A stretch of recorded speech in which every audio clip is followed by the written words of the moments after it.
Você dormiria em uma casa construída para confundir espíritos?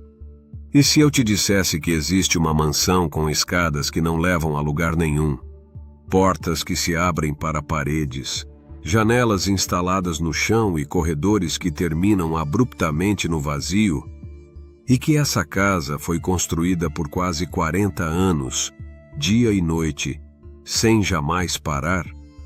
Isso não é uma lenda urbana. Isso é um fato histórico. E talvez seja também uma das histórias mais desconfortáveis já registradas sobre culpa, medo e aquilo que pode atravessar o véu entre o visível e o invisível. No final do século XIX, Sarah Winchester era uma mulher devastada. Ela havia perdido a filha ainda bebê e pouco tempo depois, o marido. Mas o marido de Sarah não era um homem comum. Ele era herdeiro da Winchester Repeating Arms Company, fabricante do rifle que ficou conhecido como a arma que conquistou o Oeste. O rifle Winchester foi usado em guerras, conflitos territoriais, massacres e confrontos que moldaram os Estados Unidos. Quando ele morreu, Sarah herdou uma fortuna gigantesca e participação numa empresa que produzia milhares de armas por ano.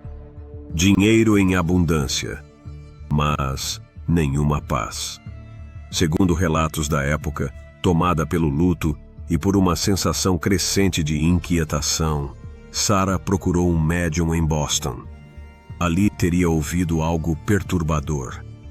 Ela estaria sendo perseguida pelos espíritos das pessoas mortas, pelos rifles Winchester. E a única forma de sobreviver seria mudar-se para o oeste e construir uma casa para apaziguar essas entidades. Mas havia uma condição. A construção jamais poderia parar.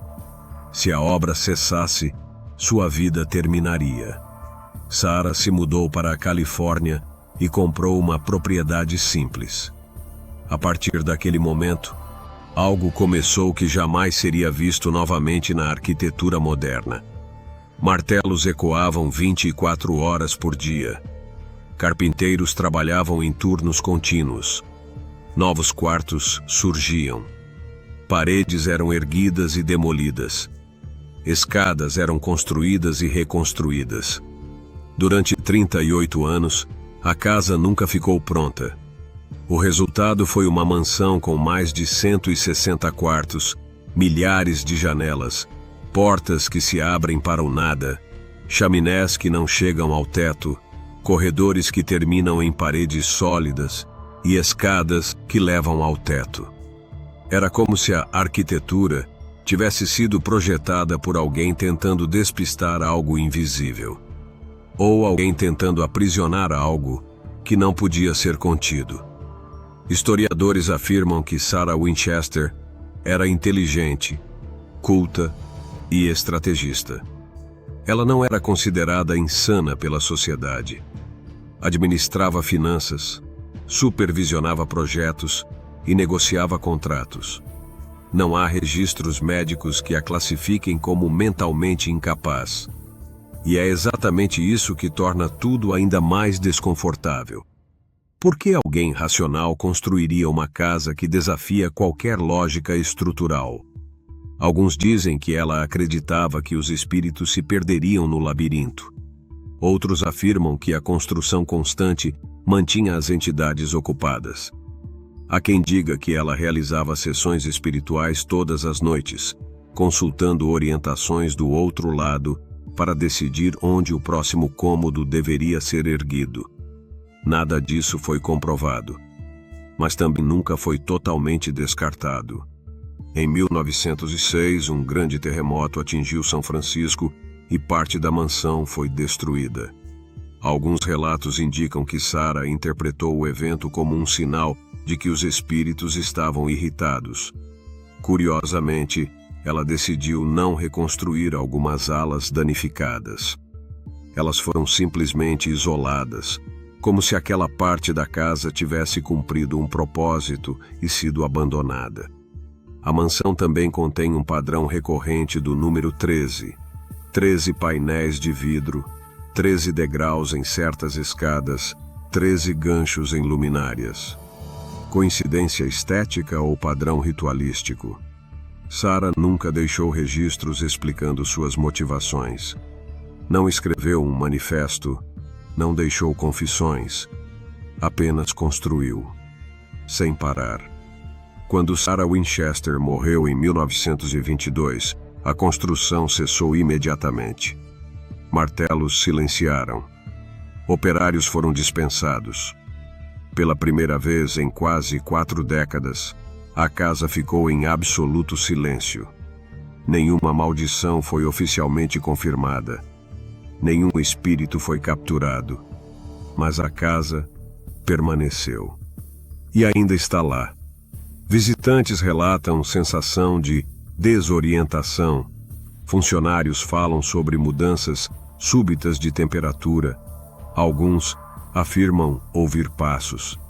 Nada comprovado, nada definitivo, mas suficiente para manter a aura. Talvez o que realmente assuste não seja a possibilidade de fantasmas, mas o padrão psicológico. Imagine viver décadas acreditando que está sendo observada por milhares de presenças invisíveis.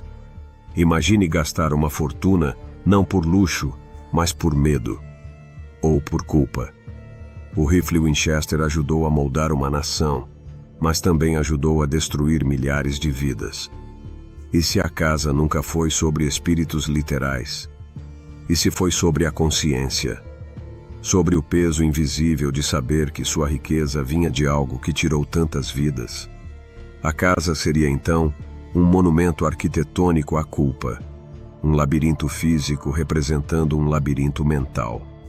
Mas há uma pergunta ainda mais inquietante.